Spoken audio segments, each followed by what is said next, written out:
Deep in the Appalachian woods, a search party uncovered something chilling. Lying half buried in the dirt was a battered journal, its pages filled with frantic handwriting. The last words inside may have been the writer's final moments. What follows is written in that journal, in the hand of the woman who carried it into the forest. My name is Evelyn. If anyone finds this, then maybe the rumors weren't just stories after all.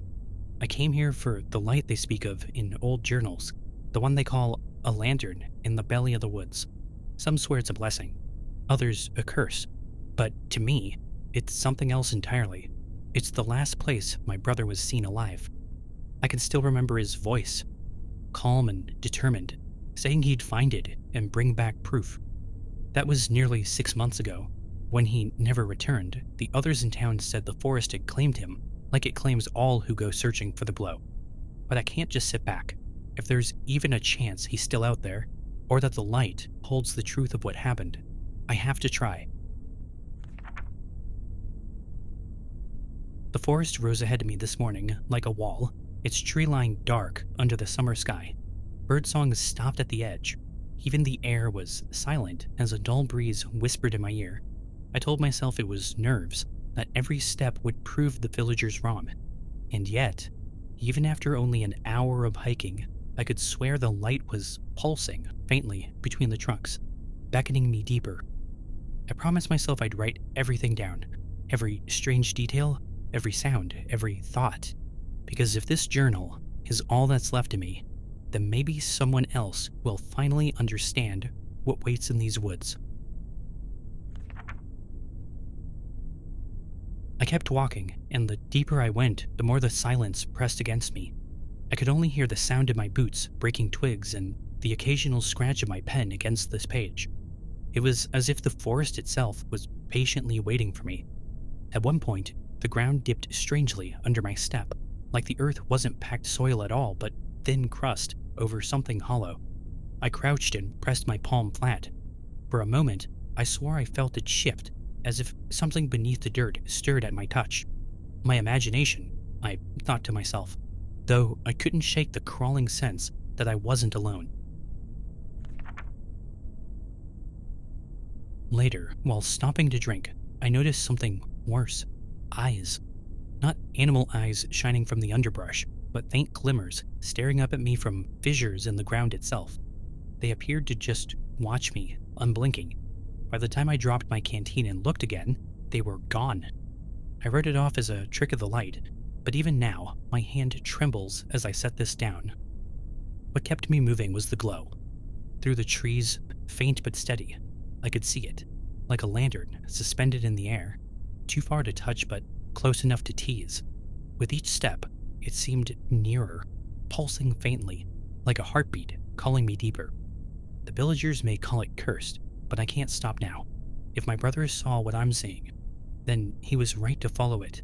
And if it claimed him, then it's already claimed me too. Night came faster than I expected.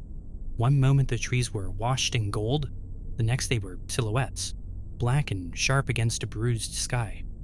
I built a small fire, though the wood burned poorly, hissing and spitting as if it resented the flame. Still, the glow remained, steady, pulsing, deeper in the woods. Right now that the world was dark. I tried to sleep, but my dreams wouldn't let me. Roots coiled around my arms and legs, tugging me down into the earth. A voice whispered just out of reach, familiar and terrible all at once. I woke with my heart pounding, dirt under my nails, as if I had clawed my way out of the ground itself. My hands tremble even writing this, because the forest is shifting. I swear it. Trails that should lead me north turn me south. Rocks I marked are gone when I return. The trees seem closer together, their trunks angled, leaning in as though conferring in secret. And then I heard him, my brother, his voice cutting through the silence, calling my name. Not an echo, but a living voice. I stumbled towards it, branches slashing my arms, convinced he must still be alive. that he had been waiting for me all this time. But when I stopped, breathless and aching, all I found was a pile of stacked stones, freshly built, the soil still unsettled at its base. I was tempted to turn back, but the glow between the trees pulsed again, closer than ever, like a beacon marking the way forward. And with every flicker, I felt my brother's voice threading through the silence, drawing me deeper into the woods. I reached the clearing just before dawn. My legs ached, my throat was raw, but none of it mattered once I saw it. The glow, it burned inside the hollow chest of a massive tree, older than anything I'd ever seen. Its bark split and twisted like scar tissue. The light wasn't just shining, it was beating, pulsing, with the slow rhythm of a heart. I stepped closer, and the ground gave way beneath me. Soil crumbled like ash, and suddenly I was clinging to the roots that jutted from the earth like ribs. Below me stretched a cavern of blackness, deeper than I could see, and in that void, eyes. Many, many eyes, glowing faintly, opening one by one, watching. My arms shook, dirt slipping under my fingernails as I pulled myself back up. My brother's voice rose from the hollow. It was louder now, urgent, begging me to let go. And for a moment, I nearly did.